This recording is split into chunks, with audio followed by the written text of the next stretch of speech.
From Orda, the village of Lake Placid, our village and town officials. I want to welcome you here to help us celebrate, it seems like yesterday, the 40th anniversary of the 1980 Olympic Winter Games.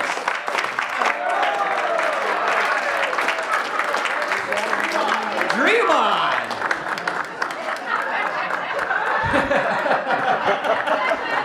You've got to stand there and hold it. I've been asked on so many occasions over the last couple of days, does it seem like 40 years? And it really does. And I'm sure for these skaters and for many of us who were here in Lake Placid at that time, it was just a blink of an eye. There are just so many memorable moments that occurred during those games. And of course, these figure skaters were a large part of really a legacy that is just continue to live on here in Lake Placid and throughout the country. So we're here today to talk really about two events.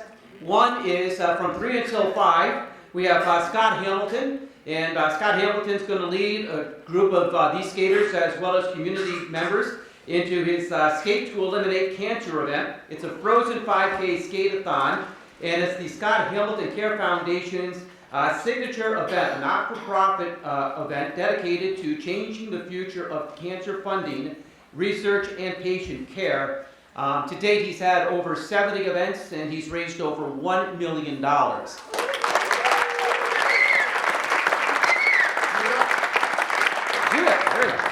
And then tonight, it's the 40th anniversary, and it's our skating gala and dinner. It's being presented by the United States Olympic and Paralympic Committee. The dinner starts at 7 o'clock, and our skating show will follow soon after. We do have live performances by current U.S. Parish champions, Ashley Kane Gribble and Timothy Duke. Are you here? There we go. I know I saw Ryan Bradley. Is he still here? Okay. And then from the just recently skated, the ISU 4 Continent Championship in Seoul, South Korea, our dance gold medalists, Chalk and Bates. So we're looking forward to seeing them skate as well. The 20-member Northern Lights Ensemble, which is directed by Helen DeMong, who happens to be the mother of Billy DeMong, and an Olympic champion in Nordic Combined. She'll be leading that choir as they perform the national anthem. We do have 40 area skaters who are going to take part in a group performance to the Olympic fanfare. And then many of our region's youngest skaters are going to be skating to the movie Frozen and the song In Summer. And those skaters range from 3 until 6 o'clock. So we are looking for, or 3 until 6 years old rather, I apologize. Thank you. So we're looking forward to that gala and those two events today. So let's begin our press conference and bring to the stage our ice dancers and our pairs of skaters from the 1980 Olympic team. Let me invite to the stage now, we have Stacy Smith and John Summers. John Summers, rather. They are the 3-time U.S. national champions, and they were the 9th place skaters in the Olympic Winter Games here in ice dance in 1980. Also, we have Cheryl Franks and Michael Bonatelli, 4-time U.S. national champion, pairs bronze medalist, 3-time Eastern silver medalist, and they skated to a 7th place finish in 1980. Next, we have Kitty and Peter Carruthers, 4-time U.S. national champions, 1982 World Championship silver medalists, 1984 Olympic silver medalists, and they skated to a 5th place finish in Lake Placid. And last but not least, we have Ty Babylonia with pairs partner Randy Gardner. Ty is the 1979 world champion, 2-time world championship bronze medalist, and a 5-time U.S. national champion. I'm just going to get it going with a couple of questions for our panelists, if you don't mind. Actually, this was for both Stacy and John. We're here in Lake Placid 40 years later. You've had a chance to spend the night, but What do you remember the most about competing here in Lake Placid? Well, first of all, I have to say I am just overjoyed to see my partner. We have not seen each other for over 30 years. So. Oh my gosh, I didn't know that. Moment. And I think for John and I, we knew that was going to be our swan song. And so to represent the United States and with a full heart, and our last time skating for Luddy, and it was just so meaningful, and we just wanted to go out on a very positive note, and what a privilege it was. So I'll chime in. For me, we're gonna make the 80 Olympics. That's great. Man, I hope it's someplace exotic. That's New York was. I summer skated there. I know it really well. Oh my goodness. And so I was like, should have been someplace exotic. But what I realized was, having summer skated here, I knew everybody working in the rink and driving the Zamboni, and I have all of these friends in town, and all of my friends and family could fairly easily come and watch the games, and they did. And that feeling of a hometown environment full of friends and family, that just made the performance very, very special. Wow. Stacy, what has changed the most that you can recall in the sport of ice dancing over the years since you competed in 1980 to now? You? Well, at our time, I always felt that we were straitjacketed by a set of rules that seemed both ridiculous and confining. And so there was so much having to stay in closed position, can't separate from your partner. And so to me, I always kind of went against the grain. But, those are the times we skated in. And so now I would say two things. One is the quality of the skating seems to have improved. And there's just tremendous freedom in it. So I went to the Worlds in Boston a few years back, and I love to go to the practices and see it up close, and the skating just took my breath away. So, and it's like, I look at that and go, I can't believe we used to do that. That's hard. Well, and not only has the skating gotten better, the dancing's really gotten better, and that's the part I really, really enjoyed watching. Now, Michael, you were the captain of the pairs Olympic team, correct?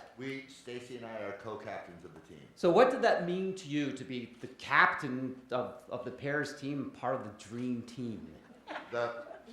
My first thing, I have to caveat everything with, I'm going to try to tell the truth.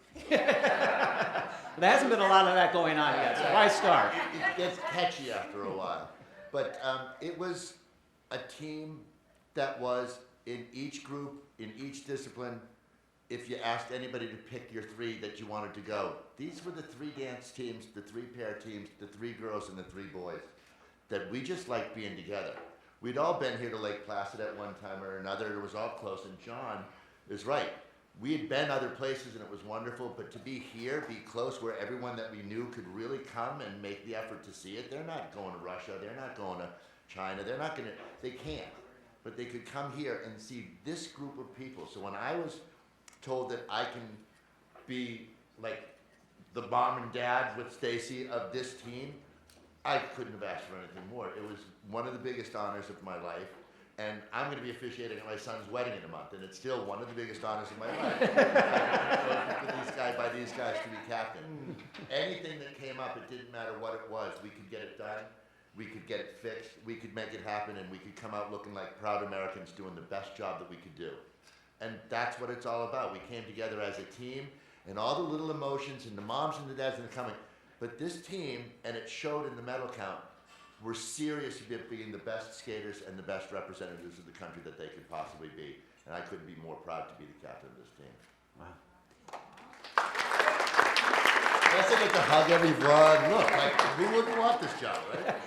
But Cheryl, in 1976, you missed being a part of that Olympic team by, I believe it was a single tenth of a second. So How, I think he's got the wrong person. There- 3/10 of a point. 3/10 of a point. There's a Well, tie for 76. 76? Yeah, Doug and Lisa, you and I, there was a three-way tie for 4. Dropped me on my head so many times.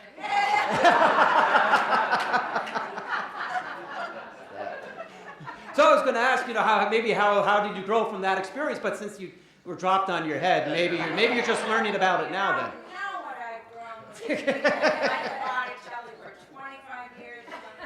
It's the best wedding I've ever had. So this is the best one. No, getting to be here. My first competition was here in Lake Placid when I was 7 years old.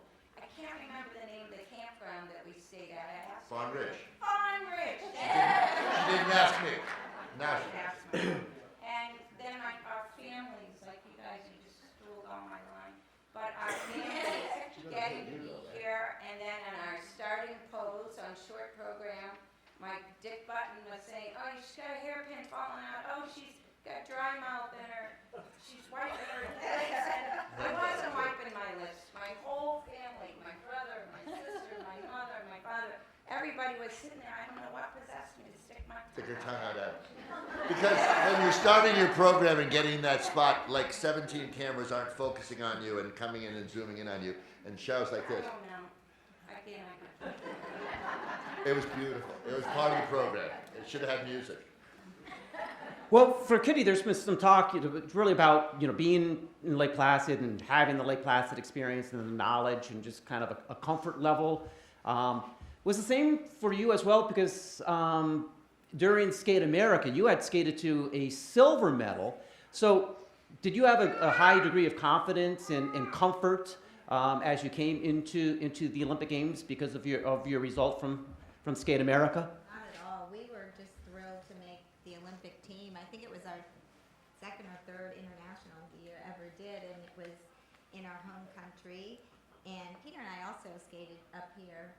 We danced up here when we were young in our teens. So we were very familiar with the area. We were just so thrilled to be here and be a part of this dream team. And for Peter, then 4 years later, you skated to an Olympic medal. Was your first Olympic experience was kind of a wide-eyed, kind of an awe, and then you took the learning experiences from Lake Placid to later capture your podium? It's a collective experience. There's not enough time to go into the incredible amount of history that goes into this. As Kitty had mentioned, we had come up here as kids, and something that stands out in my mind anyway was there was a competition in the summer. It was dance week, and there was an event called the Open 14 Step. And this was very, very important, though, because Dick Button had won the Open 14 Step with his partner, and I couldn't believe the fact that we were on the same trophy as Dick Button and his partner, and also in bronze dance. You see, Dick did everything, and I thought, wow, this is really something. But then just jumping forward from there to Sarajevo, oh my goodness, where do you begin? The fellowship, the camaraderie that you have from being on a team, you feel as though you're part of something really special, representing your country.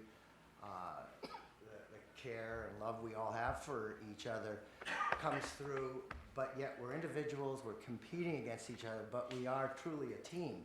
And for me personally, seeing the United States hockey team do so well and having the great opportunity to tour with them while they were playing in the IHL, do exhibitions in between periods back in '79, we got to know them.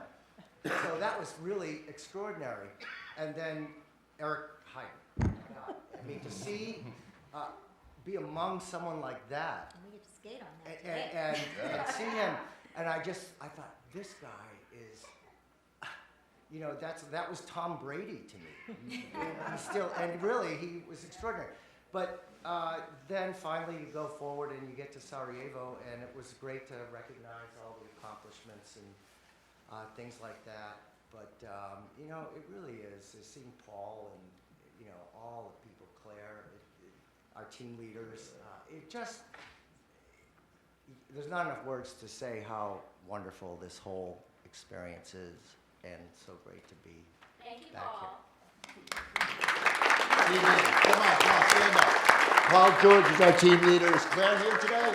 Please stand. And Paul George, with the team outfield.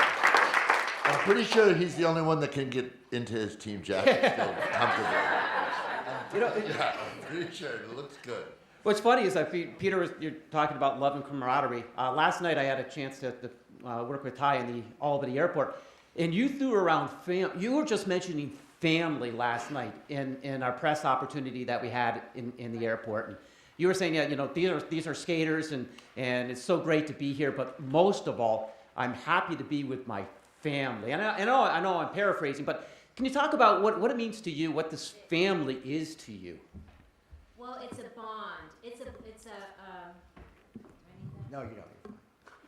It's a bond that all Winter and Summer Olympians have. I can't explain exactly what that is, but we're very protective of each other. There's so much mutual respect for one another, and I was so excited to come back to Lake Placid. Yes, my story is different from everyone else here on the panel.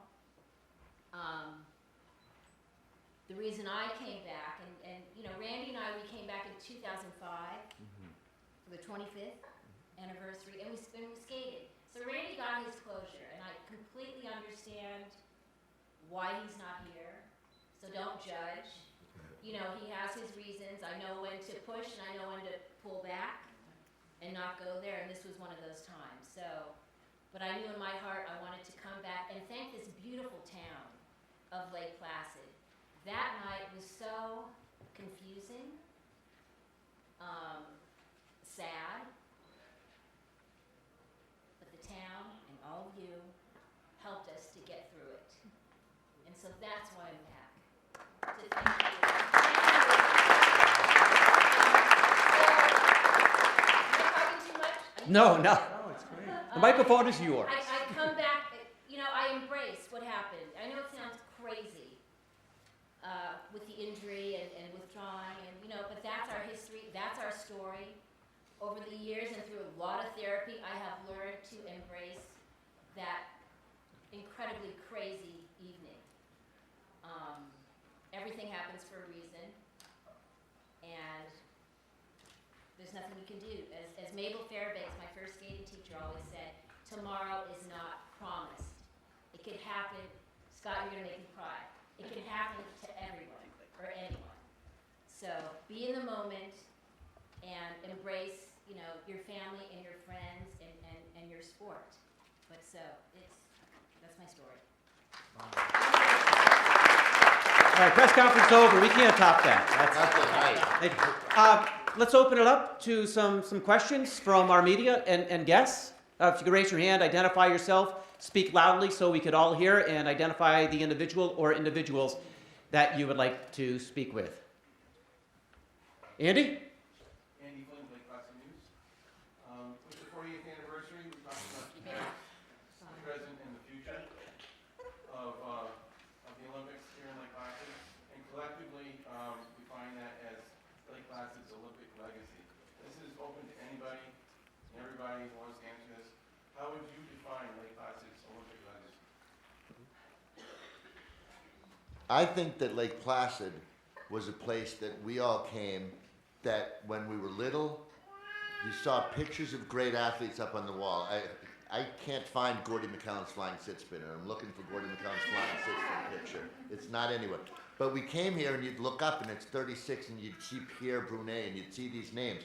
And this was a place where, this was when you had no thought or no concept of the thought that Lake Placid would host an Olympics that you would be going to.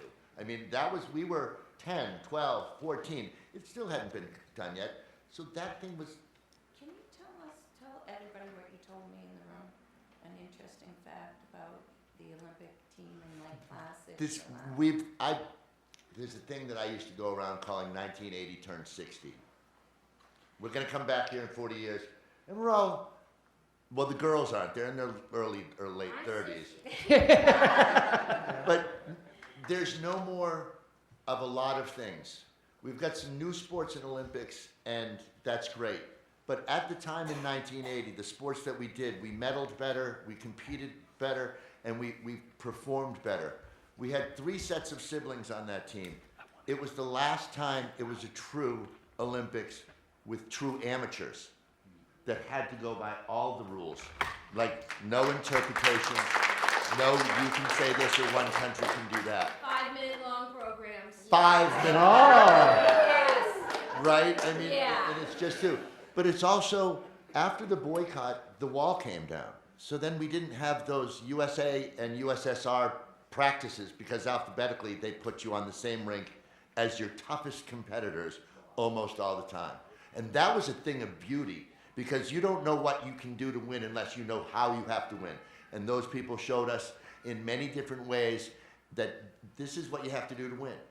So true communism was gone, true amateurism was gone, and the Olympics then went to every 2 years to be more commercial. So you didn't really have to catch it. You didn't have to sit in front of your TV like you did pre-80 to watch the Olympic Games maybe at 2 o'clock in the morning, 3 o'clock in the. It was very special.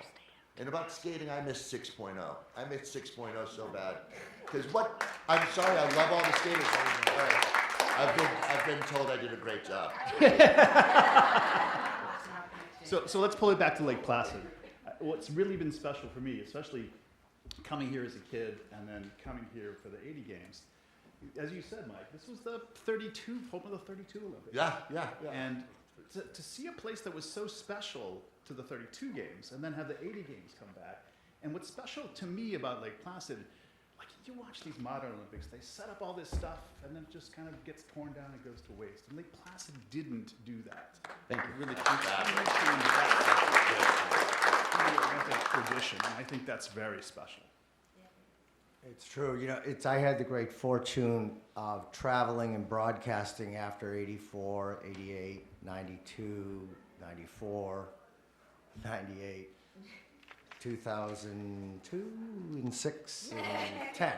So you really did see firsthand the changes and the enormity of how it became so commercialized and the concern of it being a white elephant in terms of what taxpayers would have to incur as far as facilities being built, things being erected and taken down.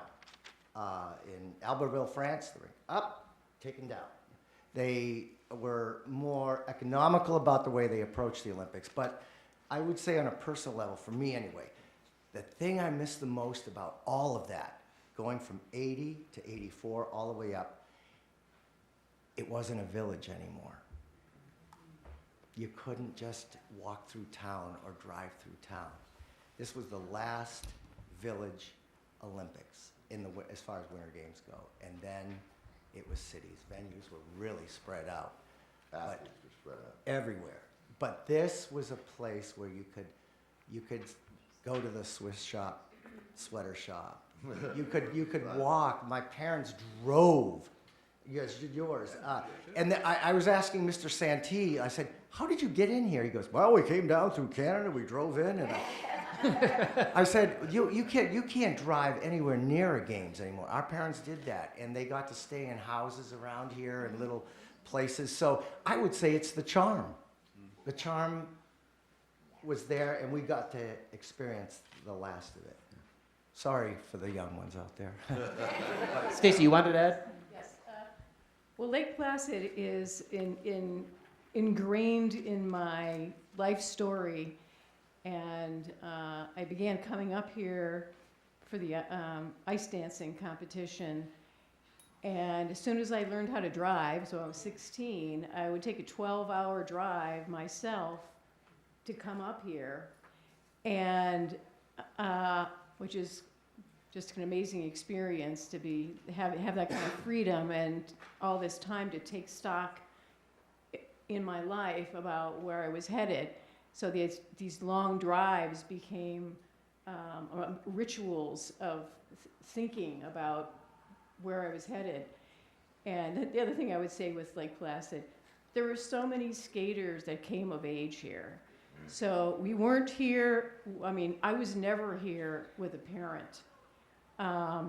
The first time I was taken out and served an underage drink, it was here. Okay. They're just all of these young people who are in the town. They have some responsible coaches watching out, and then some of the families that hosted the hosted places to stay.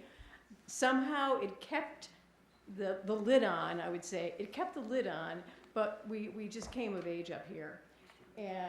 But with a tremendous independence that I think we enjoyed. And yeah, so there were no helicopter parents up here for this crowd. That sounds good. Other questions for our panelists?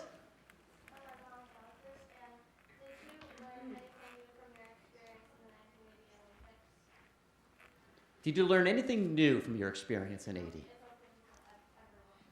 Well, yeah, like what I said earlier, tomorrow's not promised. You may be too young to understand that, but it's just, you never know what will happen. So, embrace every second of every day. Yeah, life lessons, on and off the ice. Tim, did you have a question? Can I just add to that real quick? Sure. I don't, maybe this doesn't feel exactly appropriate, but I'm going to blurt it out. Reflect on this, but all I can tell you, and Scott will certainly add to this, but if you don't mind, even though he's not in turn right now. When we would go to the Olympics after this, we got further and further and further away. There was more credentialing, there was more hoops that you had to jump through, athlete access was different, and again, you felt as though a venue was way over here, a venue was over there, opening ceremonies way over here. The sense of village didn't feel the same. I think for the athletes, maybe within the Olympic Village it did, but not the way it was here. The proximity to everything was so close.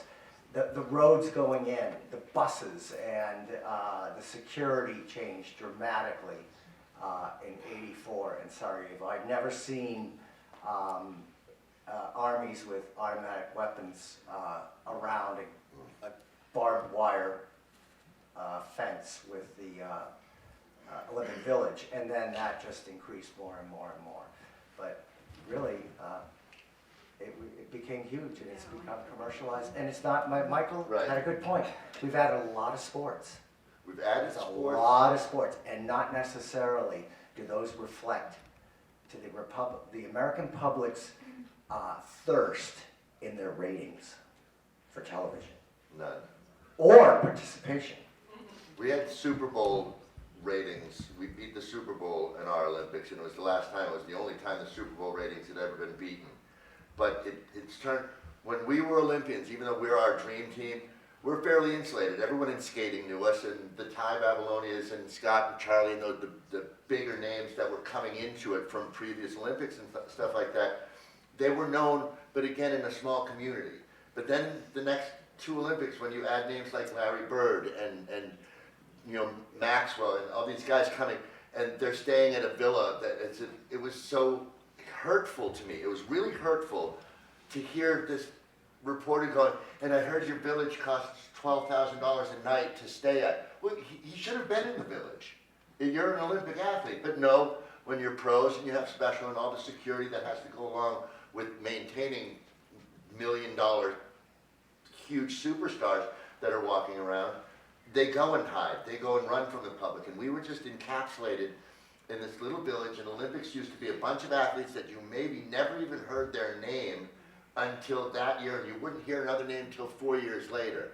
And so it was smaller in a sense that gave us a bigger attitude, because it was more team all across the board. And summer games, not all the track and field guys do the same thing, but those track and field guys are proud to be track and field guys. And it's not that you came from the Boston Celtics and then came to Olympics. It's that you came from the skating club of Boston, where you had spent 11 years of your life training for the opportunity to possibly make it to here. And that's why we wanted to be with each other. These people that come in now, they're all great, fantastic athletes. skaters and everybody in every sport. They're incredible athletes, but they did not have the impetus of a country behind them as we did, because here comes all these young amateurs that have been putting it out there themselves. It was just, you could get behind that and want to be a part of it. We didn't have managers and agents and Yeah. our people, and you know, People, we didn't all my have, people. and we had our parents and we had our coaches. And we had each other. Bottom And each other. bottom line, the innocence is gone. Once Yeah. money started filtering in, was it's a whole gone. new ball Not game. over. So I appreciate that we were in it when we got a piece of jewelry. The radix pin. Oh, Radix Radix pin, pin. beautiful Radix pin. Love those. I appreciated that we were, you know, I was part of the 70s group. And now looking at it now and looking at it when Randy and I were back in it, I so appreciate that there was an innocence to it. You know, we knew nothing. We really knew nothing. We just knew to go out and skate our hearts out. And you did. And we did. Thank you. Thank you. We have time for one more question. Peggy? I'm Peggy Shin with TeamUSA.org. Quick question for Ty. You talked Hi. about how the village embraced you during that Yes. difficult time. Absolutely. Can you just talk about your emotions when you come back here, when you drove, I'm assuming you drove through like the Cascades, when you come in and see the rink and the oval, what are some of the emotions you feel? Across the board, every emotion. Tears, you know, coming up and passing the rink. It was, you know, I came in late last night. But I get chills. I get chills. I get tears. I get happy tears. It's almost like I can watch the footage. Randy has a hard time watching that. Dick Button was in tears that night. Jim McKay. It's almost like watching two great friends of mine who worked really hard and just had a rough night. I've learned to, through therapy, to separate who's sitting here, and there's Time Randy and there's Scout's mom. And that's how I deal with it. You know, when you're with the same partner for over 50 years, you find these little tricks how to just get through it. So what's so funny? 50 years. I know. You know, 2018. You don't hear that anymore. What? We celebrated 50-year our relationship, 50th right. anniversary in 2018. So that I'm very proud of. But just, I'm full of emotions, but I've learned to embrace every emotion. And it's so special. And Paul Wiley, thank you for this reunion. Thank you. Before we get this group off, I'd just like to say a few names, please. Carol Fox and Richard Daly, Yes. Michael Siebert and Judy Blumberg, Randy Gardner. And I would like each of us, if we could, to name the special coaches that you had. I mean, I know Luddy's name is going to be heard a lot, John Nix a couple times, but we were here with Mark Militano, Cheryl and I think that when Ty said we didn't have managers or agents, we had a coach. And at times that coach, you would run to your mother from that coach. But that was it. And when we were here on our own, the coaches knew we have to let these kids grow up as children, but we have to make sure these are disciplined young athletes also. And that was enough. And I really wanted to get those coaches' names out for everyone to hear one more time, please. Right. Okay, so thank you very much. Mr. Nix. Ron Luddington and Stacy Smith just told me that he actually believed in me. I thought, what makes you say that to you? He really He did. really did? So, buddy. Right, so there you go. That. So we can do that with the rest of the guys too when we come up, all Awesome. right? Thank you. And they'll be around again. We'll have some time to talk with them individually. Thank you so much. Our next group is going to be our singles, our women's singles, and let me just set the table and we'll bring them right up. Finished fifth in 1980. Our next guest is Sandy Lenz Jackson, 1977 U.S. National or Junior National Champion, 1980 National Championship bronze and medalist, and she was 9th on the Olympic surface here in Lake Placid. And Linda Fradiani, there we go. Two-time Olympian. And of course, she is a four-time U.S. national champion and a silver medalist in Lake Placid. Welcome to each of you. I miss it. Oh, make yourselves comfortable. We like it. Yeah, okay.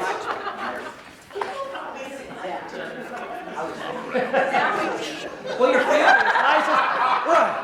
Well, isn't that's true of all families, all right? Yeah.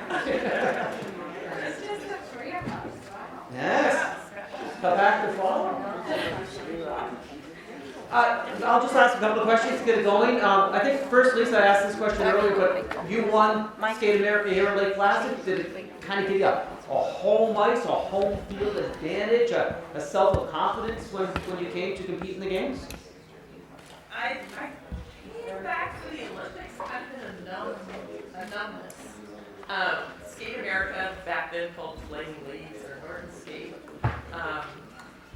people told me that I had a chance to win that competition because she wasn't here. I didn't believe them.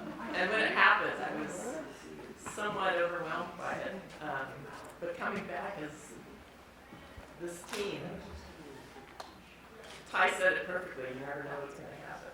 And I'm going to cry because it's so good to be back together again.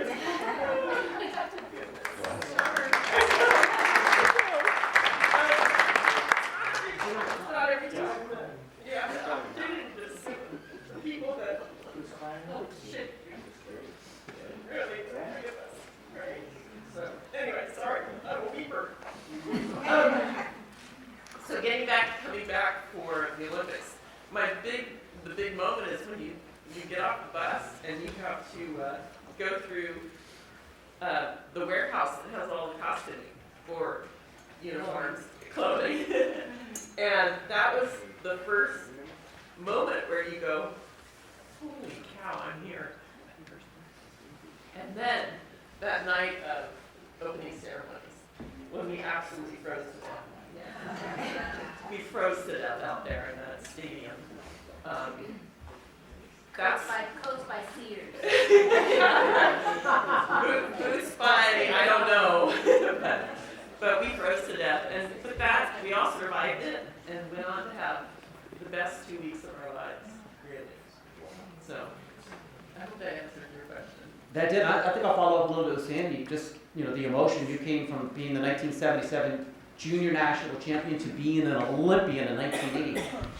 Did you have any idea of what was going to occur for those 2 weeks in February? Let me start by saying with Michael about mentioning our coaches. My journey started when I was 7 years old, and I was in Rockton, Illinois, skating, and I saw Janet Lynn on the ice. And her coach became my coach, Slavka Kahoot, who was married to Dick Button. So I had the privilege of starting my career with an unbelievable woman guiding my path. And she made the decision to sit me down one day and make me sit down and make a list of my goals. She said, I want your short-term and your long-term goals. And 1980 Olympics was my long-term goal. And I was about 10, I think, when that happened. So I had 10 years of thinking and dreaming and hoping and praying and training and crying and, falling up, Scott, falling up and getting back up, falling down and getting back up. And so, like we all did. So when I finally got off the bus and we got all the uniforms and you're at the Olympic opening, you're like pinching, like, am I really here? Am I really here? And that was my whole 2 weeks. I just was like, am I really here? Did I make this? Like, I'm here. And it was just, I was on cloud 9. It was the most surreal experience, and it was a dream come true. I'm so proud to represent my country. Wow. We would have liked to invite you back on Friday. It was just as cold when we relit the anniversary cauldron as it was 40 years ago for the opening ceremonies, yes. Something to note, she was the youngest gold medalist as far as testing, youngest female in the country at that time, and the first female to do more than one triple in her program. Thank you. let's open it up to a guest, media. Peggy, you have a question? Yeah, Peggy Shane with TeamUSA.org. A question for Linda. Your free skate, if I remember the calendar correctly, was the day after Miracle on Ice hockey game. Yes. So what was the kind of feeling? Was it kind of this hungover feeling, or was there just this excitement and momentum about Team USA when you were skating? You know, I was very sheltered, and I was in my hotel room watching the game. I was beyond thrilled. But I was not out and about. I actually stayed at the Hilton, which is now High Peaks. And I couldn't be more proud and more excited for the team. But Frank and I always said, we have a job to do. We're going to do it. I had blinders on until the competition was over. So that was kind of our strategy here. I have a funny story about that day. I missed the bus for my practice. And so I hitched a ride with the hockey team on their way to the game.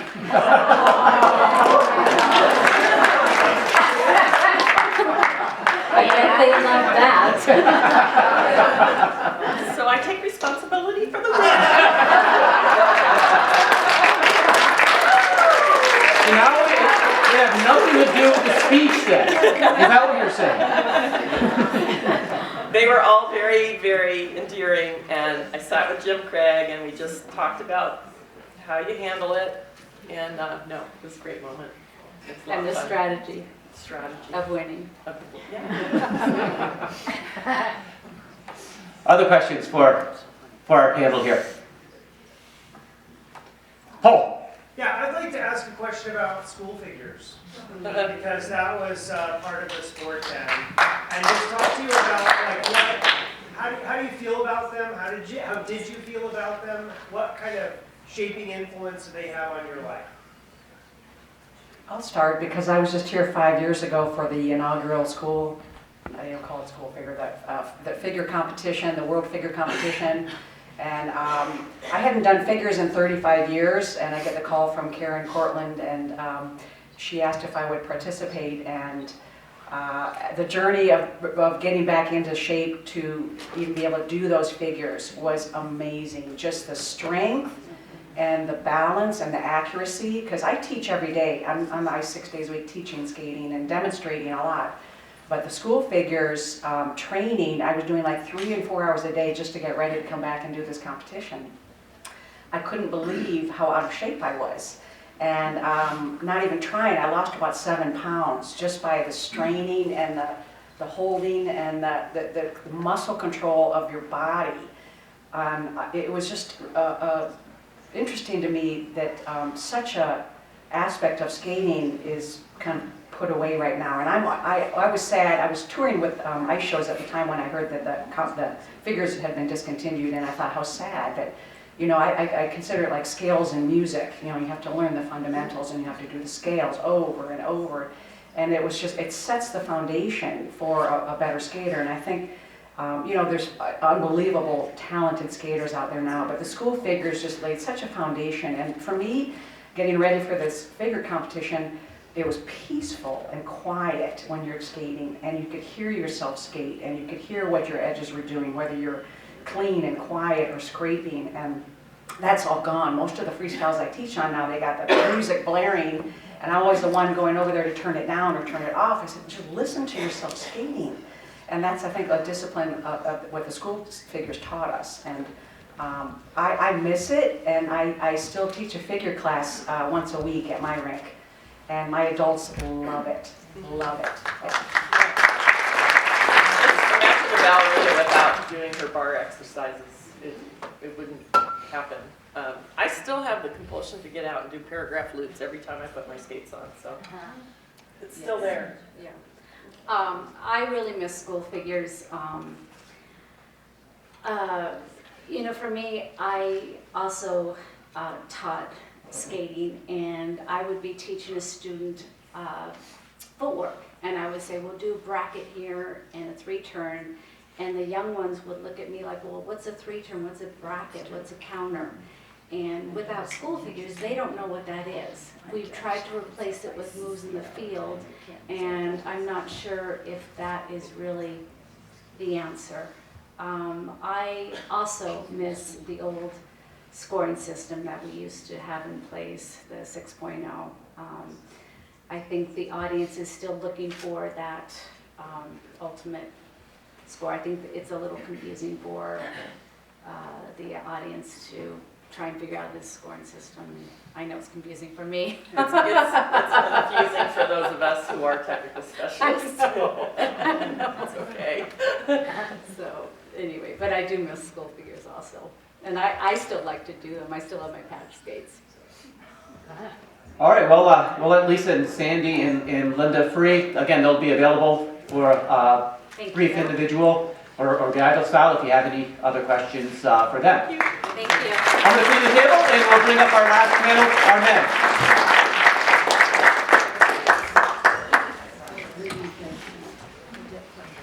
That wasn't so bad. 1981 World Championship silver medalist, two-time Olympian, fourth place finisher in 1980. Charlie Tickner, he was a four-time U.S. national champion, 1978 world champion, and a bronze medalist in 1980.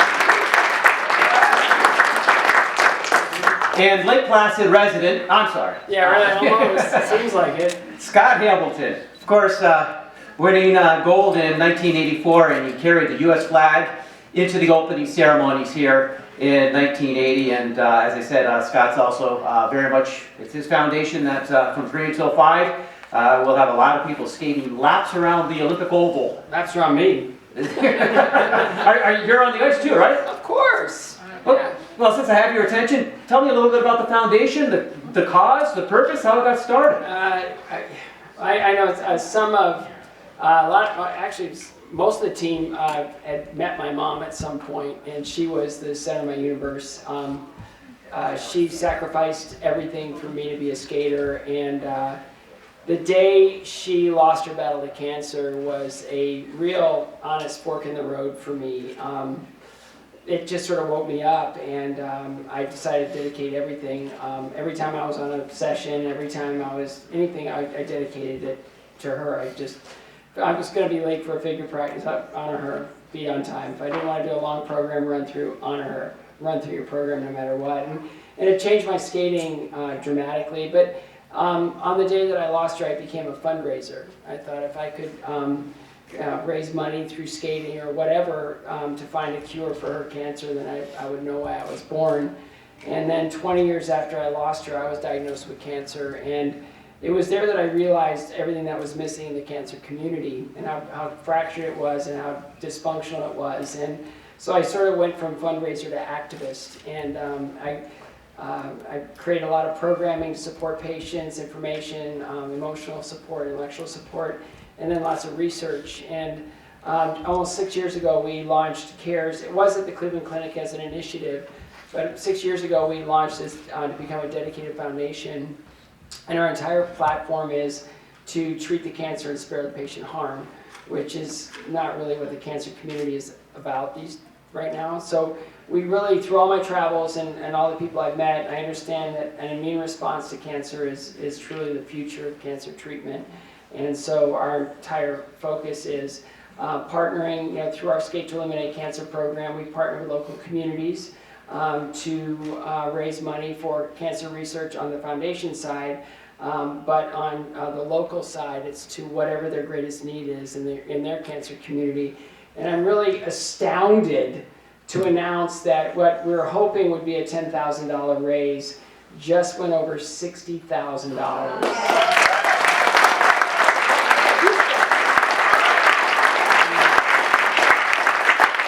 So not only will it do a lot of good here with Adirondack Health, but it'll do a lot of good to change the way people are treated for cancer forever.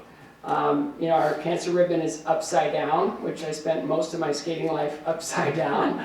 But it's also to change the way people think about cancer and the way they approach it. So it's been my mission. I'm just so proud that Paul decided to do this and really champion the cause. And And I'm just incredibly grateful to the Lake Placid community that they got behind this in such a gigantic way. We've done a lot of these around the country. We've raised a lot of money, but Lake Placid is the most participants we've ever had in any Skate to Eliminate Cancer. And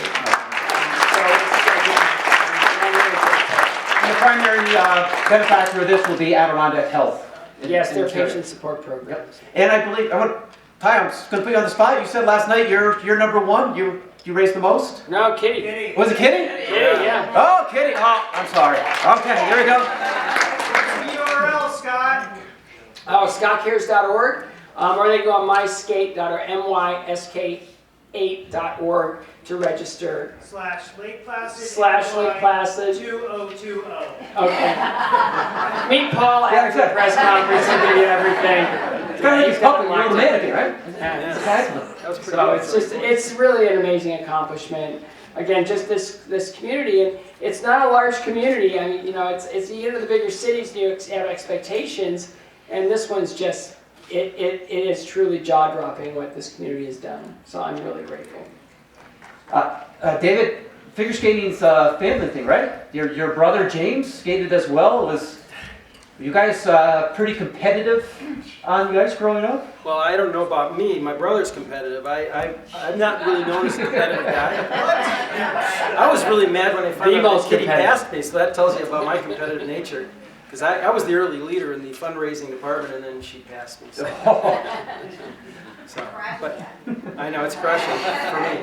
There's still time. There is still time. David Santee. I would like to say, I mean, our family has been a lifetime of skating, you know, through the generations, and you know, certainly my whole family came here in 1980 and supported. My brother was out selling tickets and taking snowmobile rides on the lake, and you know, a lot of people came from Park Ridge because they could get here, just like everybody else has said. But you know, it's an honor for me and my youngest son Mike, who's here today. We were here in 2005, 25th anniversary. He got a chance to meet Mike Ruziani, which was probably one of the greatest nights of his life. And so to be able to pass that along, you know, my grandson is here, you know, my parents are here. So we have ages 1 to 88 that attended today, so I'm pretty proud of that. Charlie, a bronze at Worlds, a bronze at the Olympic Games. I mean, what an incredible year. How did that year come together for you? Well, kind of like when Linda said, I started skating and I had no aspirations of Olympics. I wasn't even sure what that was. And I just really liked to skate. And in about 1972, I was kind of going to college, not really, and going to UN Reno. Supposed to be training in Squaw Valley, and I was going skiing every day. And it was my dad that said, you can't do that. You're going to do school, you're going to skate, what are you going to do? And so he contacted some folks in Colorado, Norman, Wally, Saline. I ended up going out there in 1972 and saw what training was about. And I kind of embraced it. And to a lot of people that didn't think that would happen. And for the next 8 years, I worked really hard, like we all did. Actually, Scotty was skating there, not in the same rink, but we were close together.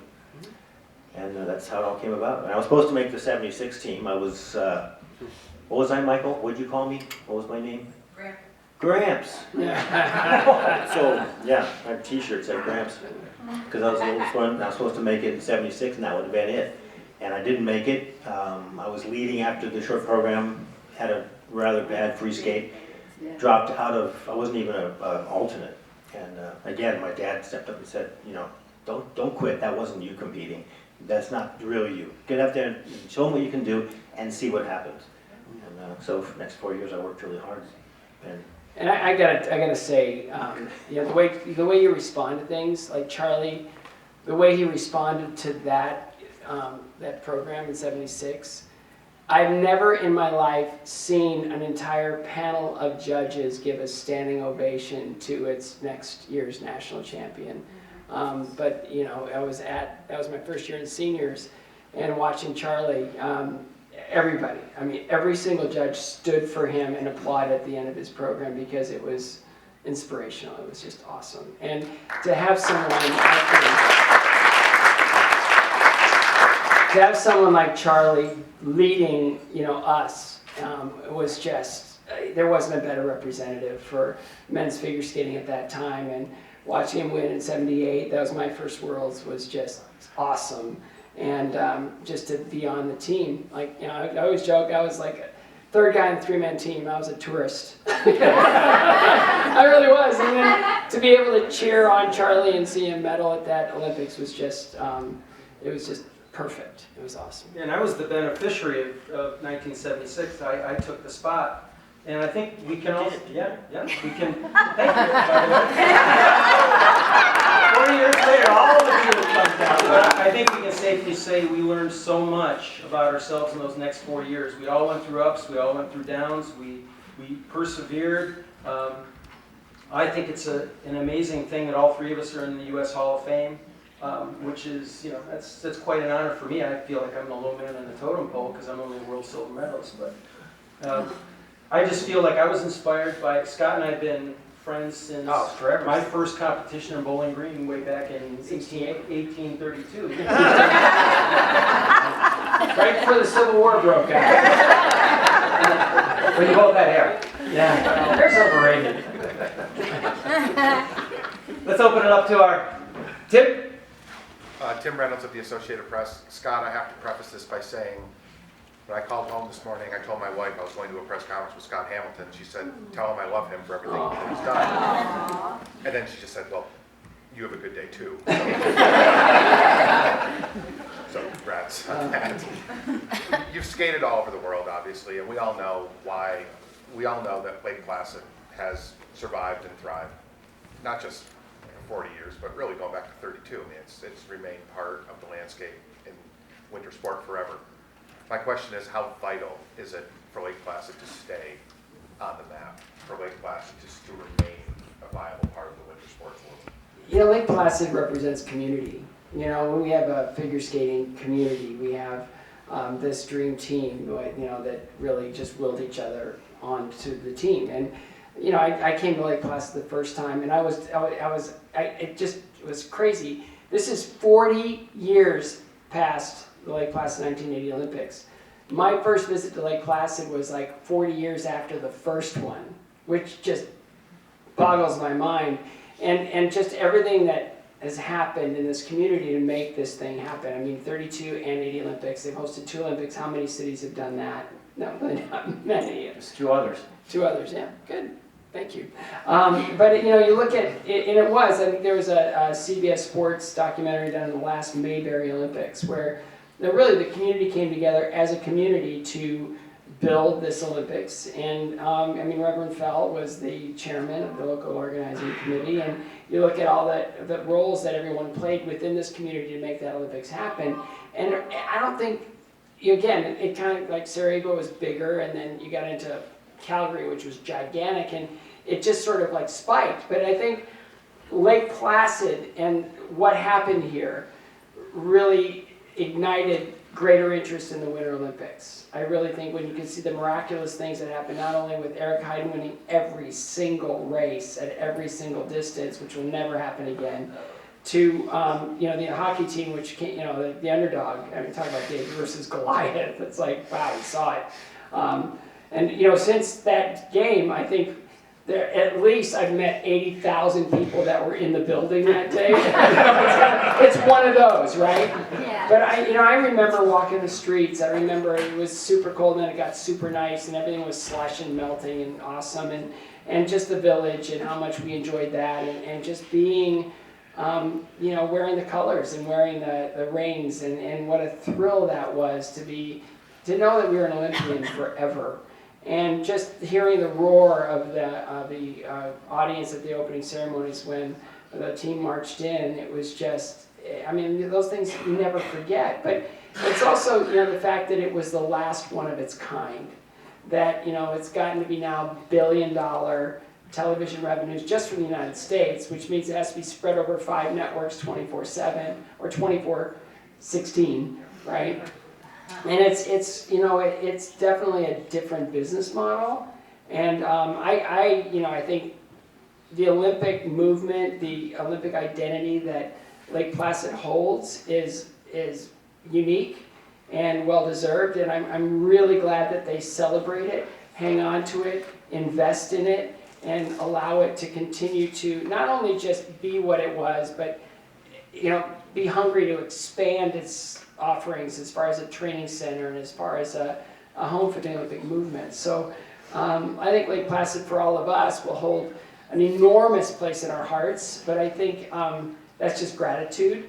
But for the people that live here, the people that work here, the people that were part of that Olympics, my goodness, what they did was astounding, and it will never be like that again. And I think in that regard, it will always hold its place in history. Peggy? Hi, Peggy Shin with TeamUSA.org. Sort of a two-part question for Scott and Charles. Can you talk about, Scott, how this, sort of the legacy of Lake Placid maybe propelled your career for the next 4 years in Sarajevo? And Charles, what was it like to win a medal in Lake Placid on home with all that was going on with, the Miracle on Ice, Eric Heiden, and the Russians invading Afghanistan, and the boycott of 1980, that whole, against the political backdrop? You go first. Yeah, well, I'm not going to downplay winning a medal. It's funny because I've had people ask me questions in the past, like, how disappointed were you that you only won a bronze medal? What's wrong with people? And I kind of thought, I was insanely happy just to be on the team. And with, you can see great people. And then to win a medal is just like icing on the cake. I can't say that, there's always that thing about, wow, it's great to be in front of your own home crowd. I don't know if I like that or not. I almost would have preferred to have been competing in Europe or something just because I felt the pressure, which was fine. I think I learned through years how to handle that. Flip side of that, being here in Lake Placid, I know David and I think I saw all the hockey games, which was incredible. And I think back and I'm really disappointed that I never saw Eric Heiden because, like Scotty said, I saw every race, but I didn't see it. And the hockey team was great, but I think poor Eric Heiden gets just overshadowed by all that because what he did will never be done again. Never. Anyway, I was happy. Icing on the cake, like I said. Yeah, and again, it was really politically charged, as you said. Just the whole. We're going to boycott an Olympics because the Russians were in Afghanistan. The irony of that does not, escape me. Where have we been for the last, I don't know how many years? Right. So, I mean, I remember all the athletes. You remember when we signed that letter? And we went to the White House, and Eric walked up the steps, and he handed President Carter the letter, which basically said, do not boycott this Olympics, because it will not hurt anyone but our athletes and the United States as a movement. And we quoted, Jesse Owens and what that did for American pride going into Berlin.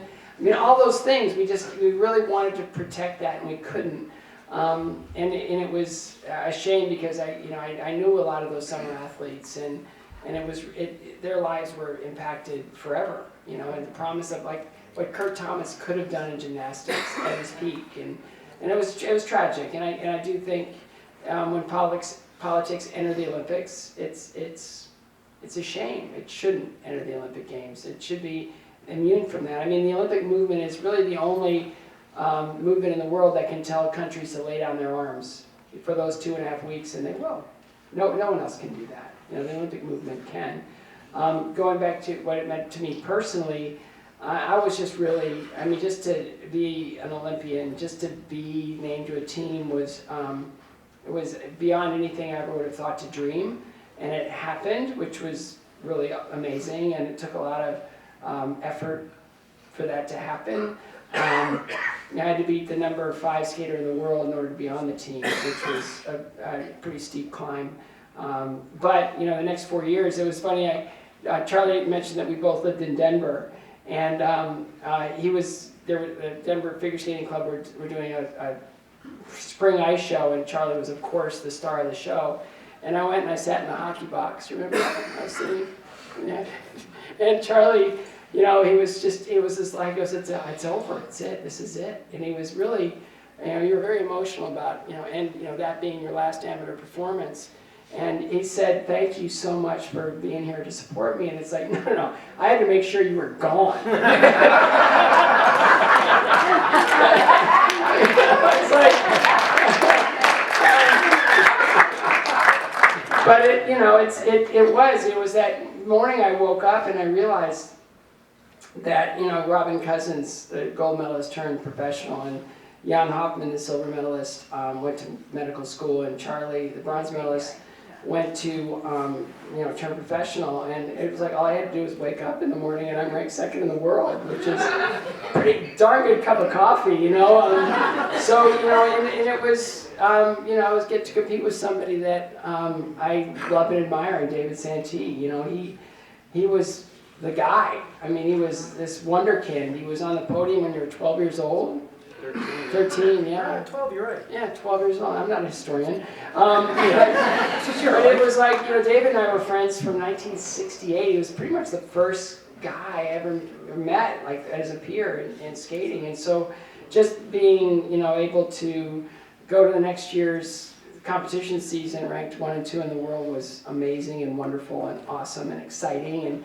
And again, it's just, I look back on all of it, with a great deal of gratitude, for Charlie, the way that he led us during that 77 to 80, years, and David and what he meant to the sport, and just, Peter and Kitty and how, we would just urge each other on, and, it's like I'd call Kitty and I'd say, I did a perfect long tonight, and she'd say, Peter, we're doing a perfect long tonight, It was just, it was that, and, just, again, growing up with Sandy Lenz, all those years at the wagon wheel, and Ty and Randy, and what you meant to, this country, and Linda, everything you've accomplished, it's just, it truly was an amazing thing just to be a part of all of that. And it's humbling.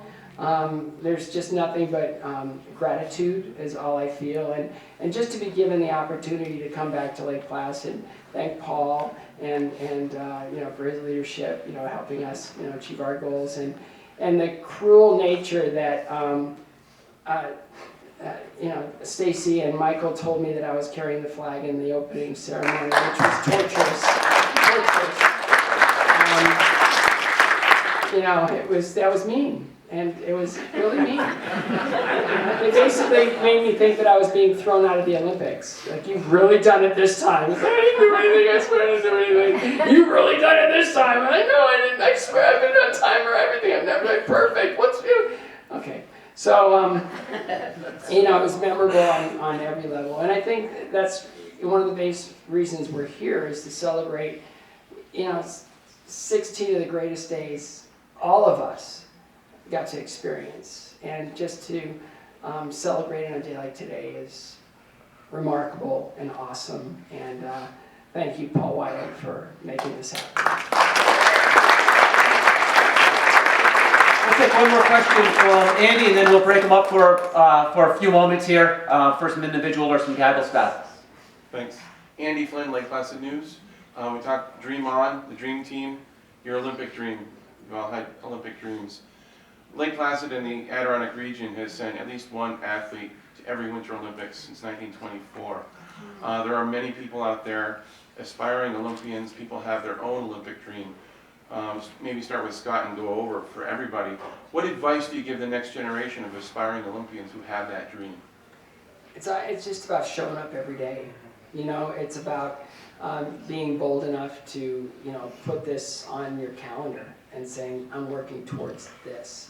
Like, I'm the most unlikely person to be sitting here. I honestly am. I grew up in a small town with nothing, no coaching, my parents didn't have any money, it was, again, your story is meant to be told. So, and they have to participate in it. We live in a culture right now where everything is instant gratification. Smartphones, instant access to all things. And it's really hard for young people now to kind of look at the long haul. It really is. But to know that, every single day is another brick. Every single day is another, you're just building this foundation, and you just got to build it on hard work, consistency, quality, and hunger. And amazing things can come out of that. Charlie? I think what I want to let people know is that it's very easy for people to kind of get you down and say, well, you're too old. Like in skating nowadays, it's like, if you're not doing triples when you're 10, what's the point? And it's so wrong. And you've got to, like Scotty said, you've got to work hard. The days you don't want to get up and go because you're tired or your knee hurts or whatever, it's like, get over it, because if that's your dream. And if you do have bad days, which, come on, we all had bad days where we wanted to quit. I know I wanted to quit, and there were people around me that just said, you don't want to do that, and just persevere. Like, that was my word, perseverance. Take it one day at a time, too. Like Ty said, it's like one day at a time.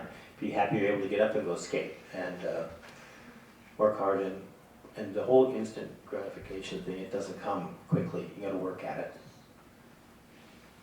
I would just say dream big, try hard. I think you have to show up every day ready to go. There's going to be lots of ups and downs through the years. We all have them. And if you keep that goal in mind, then, it doesn't happen for everybody, but it did for us. And I think we'll all be forever grateful for the opportunity that we had to come to Lake Placid and dream big and achieve. Thank you. I think the message today has certainly been perseverance and also family, and how close you still remain after all these years. Thank you very much. Okay, we've got a few moments here.